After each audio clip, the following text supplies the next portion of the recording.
जय Hind defence lovers. आज की टॉप हेडलाइंस कुछ इस प्रकार है। वेस्ट बंगाल में पकड़ा गया पाकिस्तानी नागरिक जिसके लिंक हो सकते हैं आईएसआई के साथ। भारत सरकार ने इंडियन एयरफोर्स के लिए मिलिट्री एयरक्राफ्ट की खरीद के लिए जारी किया $10 बिलियन का मेगा टेंडर। इंडियन एयरफोर्स ने तलाश शुरू करी फाइटर जेट ट्रेनर्स की। अगले महीने पोखरण में भारत की डिफेंस इंडस्ट्रीज दिखाएंगी अपनी एडवांस्ड अटैक ड्रोन्स वाली कैपेबिलिटीज। और फिलीपींस खरीदेगी 9 और ब्रह्मोस मिसाइल की बैटरीज।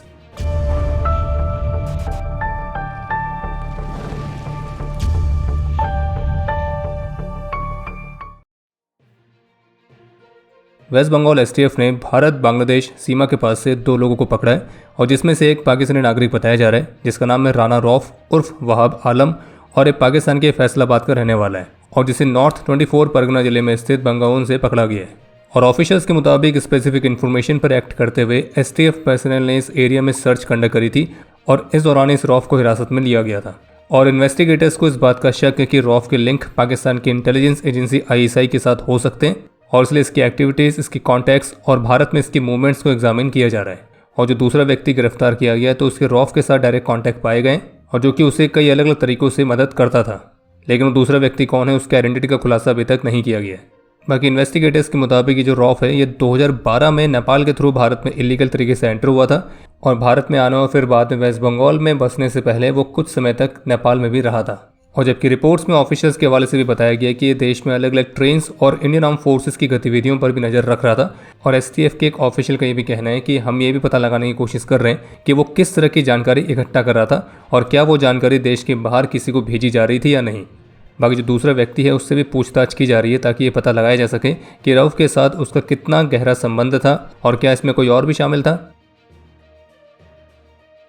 लेटेस्ट रिपोर्ट्स के मुताबिक फिलीपींस भारत से अब 9 और ब्रह्मोस मिसाइल की बैटरीज को खरीदना चाहता है जो कि साउथ चाइना सी में चीन के साथ बढ़ते हुए उनके तनाव के बीच फिलीपींस को एक महत्वपूर्ण डेटरेंस कैपेबिलिटी प्रोवाइड करेगा। और जबकि आज दिल्ली में ओआरएफ को संबोधित करते हुए फिलीपींस के राजदूत ने साउथ चाइना सी की सिचुएशन के बीच ये कहा कि ब्रह्मोस हमको क्रेडिबल डेटरेंस प्रोवाइड करती है। और भारत के साथ डिफेंस टाइज को लेकर फिलीपींस राजदूत का यह कहना था कि भारत के साथ हमारे जॉइंट मनूवर्स हैं, बाकी ब्रह्मोस मिसाइल की डिलीवरीज ऑलरेडी चल रही हैं। और जबकि इसके अलावा एक अपडेट ये है कि भारत में भी भारतीय नौसेना अब एक बड़ी संख्या में अपनी फ्रंट लाइन वॉरशिप्स को ब्रह्मोस मिसाइल से इक्विप करने की योजना पर काम कर रही है और आने वाले वर्षों में इस वेपन के फ्लीट वाइड इंटीग्रेशन की दिशा में काम किया जाएगा।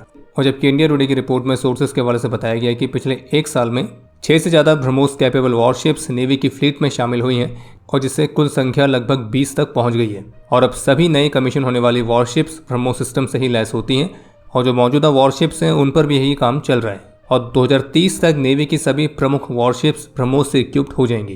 बाकी जब से ऑपरेशन सिंदूर में ब्रह्मोस ने अपनी सटीकता को साबित किया है तो उसके बाद से हर कोई अब ब्रह्मोस ही चाहता है। बाकी ब्रह्मोस के अलग अलग वेरिएंट्स जिसमें हाइपरसोनिक वेरिएंट भी आता है तो उस पर भी काम ऑलरेडी चल रहा है।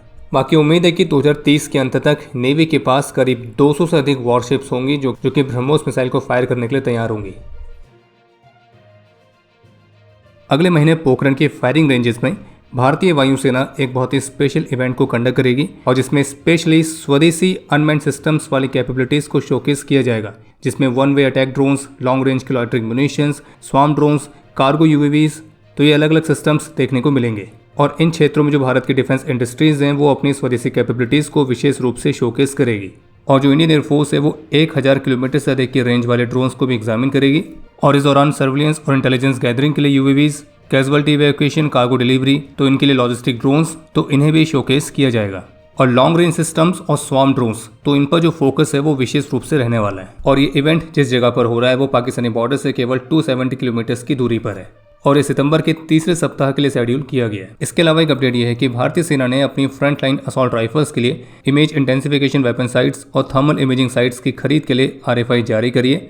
और इन साइट्स को इंडियन आर्मी की फ्रंट लाइन असॉल्ट राइफल्स जैसे कि 6 और की 6716, AK-203, तो इनके साथ साथ जो नेगेव लाइट मशीन गन्स हैं तो उनमें भी इक्विप्ड की जाएंगी। और ये खरीद बाय इंडियन IDDM कैटेगरी के तहत होनी है, यानी कि इनमें कम से कम 50% तक का स्वदेशी कंटेंट कंपलसरी होगा।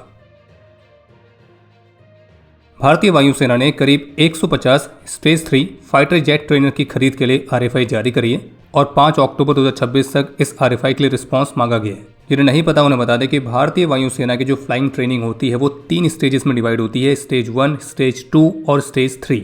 स्टेज 1 में जो पायलट्स हैं वो फ्लाइंग के फंडामेंटल्स को सीखते हैं जिसके लिए PC-7 Mark II जैसे एयरक्राफ्ट का इस्तेमाल किया जाता है। फिर आती है स्टेज 2 जिसमें इंटरमीडिएट फ्लाइंग और स्टेज 1 की तुलना में और एडवांस ट्रेनिंग मिलती है, जिसमें ट्रेनी पायलट बेसिक फ्लाइंग के बियॉन्ड जाता है। और वो ट्रेनिंग किस एयरक्राफ्ट में होती है वो डिपेंड करता है कि जो पायलट है वो किस स्ट्रीम में गया है, फाइटर स्ट्रीम, ट्रांसपोर्ट स्ट्रीम या हेलीकॉप्टर स्ट्रीम। पर ये जो स्टेज है 24 वीक्स की होती है। बाकी ऐतिहासिक रूप से इंटरमीडिएट जेट ट्रेनिंग के लिए भारतीय वायुसेना HJT-16 किरण एयरक्राफ्ट का इस्तेमाल करती आई है, लेकिन किरण फ्लीट के ऑब्सोलेट होने के साथ ही जो PC-7 Mark II एयरक्राफ्ट हैं वही इस स्टेज में भी इस्तेमाल किए जाने लगे। और फिर स्टेज 2 को क्लियर करने के बाद आती है स्टेज 3 जो कि सबसे एडवांस स्टेज है।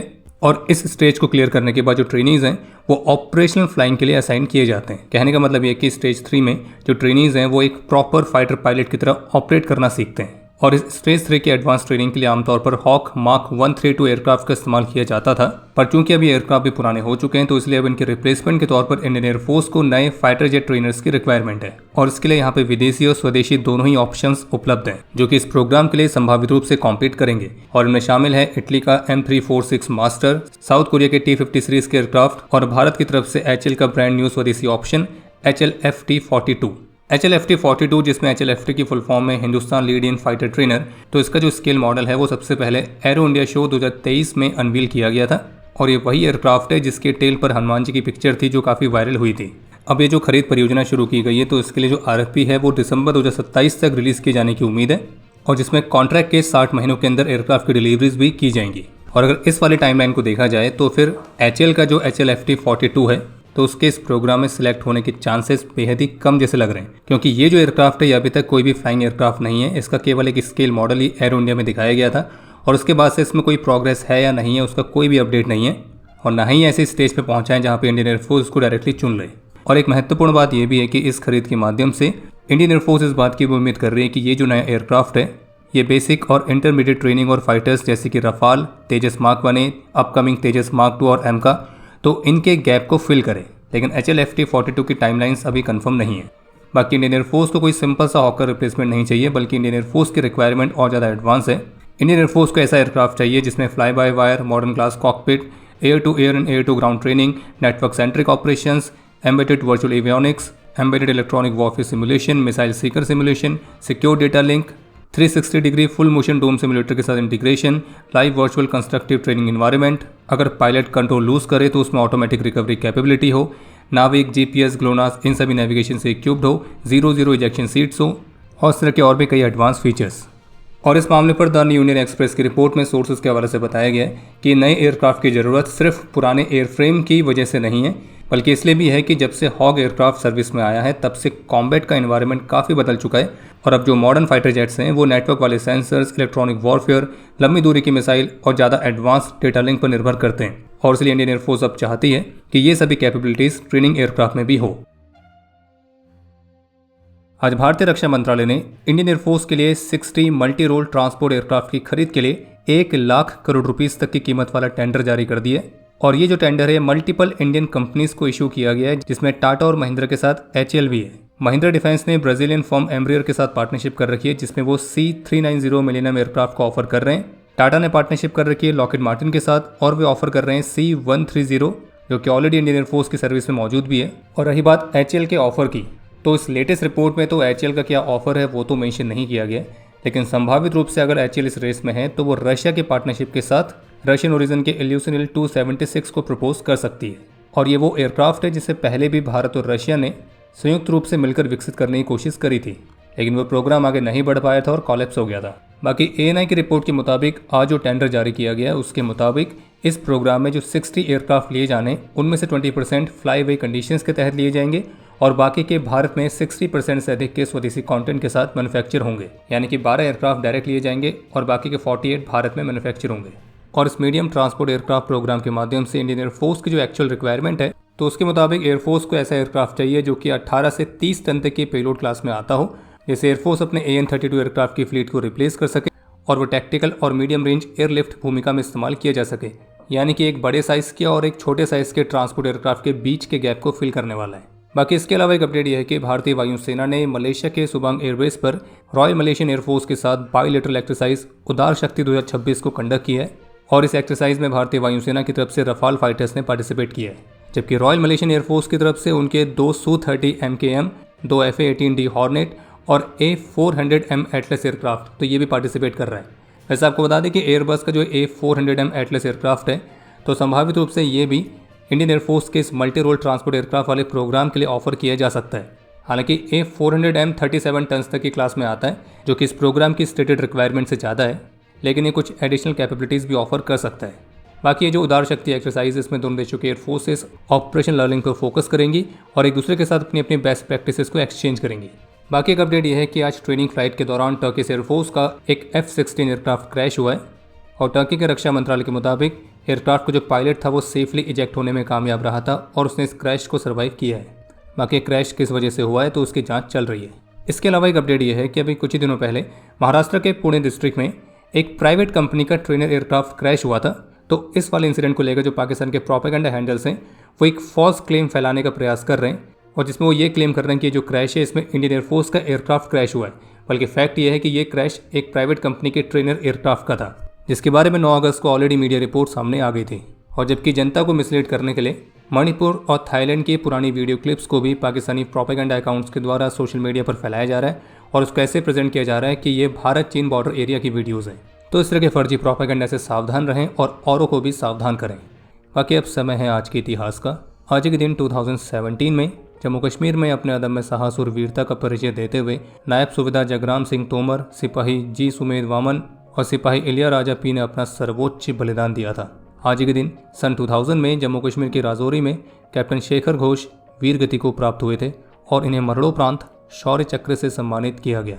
आज के दिन 1994 में अपने अदम्य साहस और वीरता का परिचय देते हुए नायब सूबेदार सुरजीत सिंह वीर गति को प्राप्त हुए थे और इन्हें मरणोपरांत शौर्य चक्र से सम्मानित किया गया। आज के दिन 2003 में 6 असम राइफल्स के राइफलमैन मोहम्मद नसीर और राइफलमैन दिगंबर दत्त ने अपना सर्वोच्च बलिदान दिया। और आपके लिए आज का प्रश्न है कि इंडियन एयरफोर्स के पायलट्स ट्रेनिंग में जो स्टेज 1 में एयरक्राफ्ट इस्तेमाल होता है वो किस ओरिजिन का है। और अब समय है आज के टॉप 3 कमेंट्स का, जो ये रहे आपकी स्क्रीन पर।